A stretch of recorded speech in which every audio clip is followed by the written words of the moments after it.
Hi అండి. ఆమ్లెట్‌లో ఈ ఒక్క చిన్న చేంజ్ చేసి చూడండి. టేస్ట్ అనేది చాలా బావుంటుంది.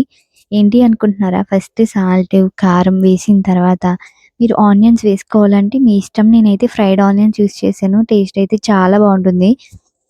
నెక్స్ట్ అందులో కొన్ని పాలు వేసుకొని మిక్స్ చేసుకొని, నెక్స్ట్ మనం గుడ్లు కూడా పగలగొట్టి వేసుకొని బాగా బీట్ చేసుకొని వేసుకుంటే టేస్ట్ అనేది చాలా అంటే చాలా బావుంటుందండి. వాయిస్ అనేది కొంచెం బ్రేక్ అవుతా ఉండొచ్చు. ఎందుకంటే నాకెందుకో సడెన్‌గా వాయిస్ కంటిన్యూయస్‌గా ఇవ్వలేకపోతున్నాను. గొంతుకు జలుబు చేసినట్లుంది. బాగా ఇబ్బందిగా ఉంది. సో, చూసారు కదా! నేనైతే ఇలాగ 2 ఎగ్స్ ఆమ్లెట్ ఏసుకొని చాలా టేస్టీగా తినేసాను. టేస్ట్ అయితే చాలా బావుంది.